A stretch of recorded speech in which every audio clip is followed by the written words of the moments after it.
Welcome to Litmus chemistry classes. So in the last part we have discussed about the structure of the what? The carbonyl group. We have discussed about the structure of the carbonyl group. So today, without wasting any time, we will jump into the topic called as what? The polarity which is present in the carbonyl group. Here the polarity means what? How the charges are distributed. One acts as a positive charge and one will be what? Negative charge. How these negative and positive charges existing in a given group, that is carbonyl group nalli yav ರೀತಿಯಾಗಿ charges separation ನಾವು ಕಾಣಬಹುದು ಅಂತ we can see with the help of what?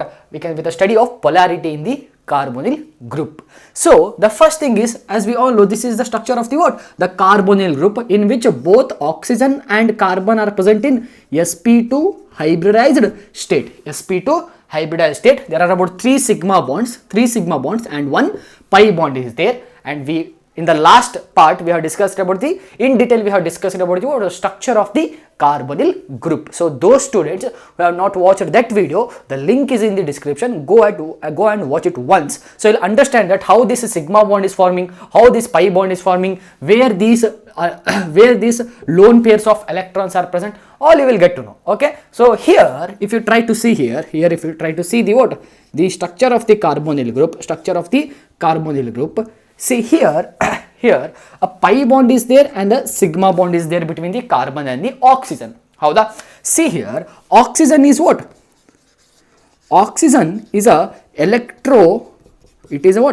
a electronegative species. Oxygen is a electronegative species. As we all know, nitrogen, oxygen, fluorine, all these are what? Electronegative species. See, what is meant by electronegativity? So very simple thing, sir.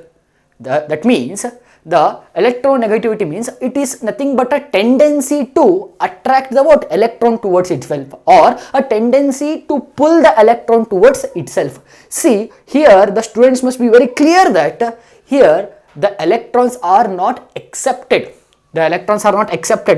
Only the electrons will shift towards the what? The electronegative atom which is present there. So that is called as what? The tendency to pull the electron towards itself is called as what? Electronegativity, and the atoms which shows the electronegativity are called as what? Electronegative species or electronegative atoms. See here, the carbon is there and oxygen is there, and we all know that oxygen is what? It's an electronegative species. That means oxygen now has a tendency, sir. Oxygen now has a tendency to what? Pull the electron towards itself. So now we are having a confusion, sir, here, because we are having one sigma bond and one pi bond. That means 4 electrons. These are the electrons. So these 2 electrons are with oxygen only. These 2 electrons are with what? Oxygen only. 1, 2, 3, 4, 5, 6. And 7, 8. That's an octet state. So now the oxygen is stable, but oxygen is what? Electronegative species. So here the confusion is what? Now this oxygen must what? It must pull some of the electron towards itself from the carbon. Carbon ninda ee oxygen ಏನು ಮಾಡಬೇಕು ಇವಾಗ? It must what? It must pull some of the electron. Okay. Now whether this electron is involving or the pi electron is involving, whether the sigma electron of carbon will be shifted towards the oxygen or the pi electron of the carbon is shifted towards the oxygen. So ee ಒಂದು question ಬರುತ್ತೆ ಇಲ್ಲಿ. And very simple thing, remember one thing, it's a basic concept only. Okay, here the thing is, which bond is stronger? Whether a sigma bond is strong or a pi bond is strong? Okay, as we all know, the pi bond is formed with the help of what? The sidewise overlapping of the orbitals, while the sigma bond is formed between the what? End on or the head to head overlapping of the orbitals. So here, when we compare the sigma electron of the carbon and the pi electron of the carbon, the pi electron of the carbon is somewhat what? Weak, or we can say that the pi electrons have a tendency to move. The pi electrons have a tendency to move because there is no strong bond which is present there. It's just a sidewise overlapping. It is just what? It's a sidewise overlapping. But these sigma bonded electrons are what? they are stronger in nature. They can't move that much easily because the overlapping will be very strong here. Greater overlapping can be seen when the bond is what? Sigma bond, and we can say that the weaker overlapping can be seen in the pi bonds. So oxygen being an electronegative species, now it has to pull the electron towards itself. That means now the oxygen will select the sigma electron or the pi electron. Since sigma electrons, the sigma bond is strong, the movement of the electron can be very, very negligible. But when it comes to pi electron, when it comes to the pi electron, the bond is very weak. That means this electron of the carbon can be shifted towards the what? Oxygen. Can be shifted towards the oxygen. It can move away from the carbon. Remember one thing. Here the oxygen is not accepting the electron, it is just pulling the electron towards itself. So on that note, the pi electron will be shifted towards the what? Oxygen. The pi electron is shifted towards the oxygen. So as we all know, see here, as we all know, this is the what? The carbonyl group. Now the sigma bond is present between the what? The carbon and the oxygen. Now what about this pi electron? Since the oxygen is electronegative species, yes, one thing is clear now. Oxygen will pull the what? The pi electron towards itself. So the electron which is there here will be shifted towards what? Shifted towards the oxygen. Shifted towards the what? Oxygen. As we all know, according to the what? If any species loses the what? Electron, it will get the positive charge, and any species, if it accepts the electron, it will get what? A negative charge. Here neither the carbon is completely losing its electron, or nor the oxygen is what? Completely accepting the electron here. It is just a pull, or it is just a tendency to attract the electron of this carbon towards the oxygen. So on that note, you can't say that the carbon will get what? The positive charge. Why? Because sir, it is losing the electron, and oxygen will get negative charge. Why sir? Because oxygen is attracting the electron, sir. So here the thing is what?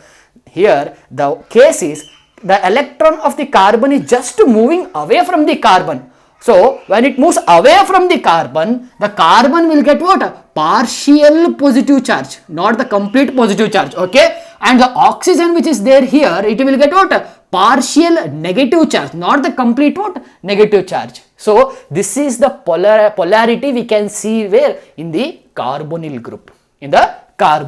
See here. This is the oxygen, and this electron is there, this pi bond is there, this is the electron. Now this electron is shifted towards the what? Oxygen. So oxygen, which is already having a 2 lone pair of electrons, will now get what? Partial negative charge and partial positive charge can be seen in where? In the carbonyl group. So next thing is, sir, all the aldehyde, ketone, carboxylic acid, esters, all are having what? This group only, carbonyl group they are having. So when they undergo reaction, this is the very, very important scenario, or the things which will happen in the reaction also. So edak sir idana polarity of carbonyl group na istu detail agi study ಮಾಡಬೇಕು ಅಂತಂದ್ರೆ, because in order to explain the reaction, the first thing which will undergo into the what? The reactive part of this aldehyde, ketone, carboxylic acid, ester is what? This group it's only. The carbonyl group is the reactive part in that compound. See here, because of this charge distribution, partial positive charge and partial negative charge. So in a reaction, if there is a nucleophile is present, nucleophile is what? Negatively charged. So in addition reaction, the nucleophile will always move towards the what? The carbonyl carbon itself. Remember one thing. And if there is a electrophile, which is present, that is always moving towards the what? The oxygen. Why? Because unlike charges attract each other. See here, oxygen is getting what? Partial negative charge, and carbon is getting partial positive charge. So on that note, the negative charges will always be attracted towards the what? The carbonyl carbon, while the positive or the electrophile is always attracted towards the what? Oxygen in the reaction. So if you want to see here, see. Okay, sir. This is the partial negative charge, sir. This is the partial positive which is present. So what if, sir, nucleophile will attack here? Now the nucleophile with present in a reaction. So when nucleophile will always attack where? On the carbonyl carbon. So when it attacks here, the oxygen will get what? The complete negative charge. Remember one thing.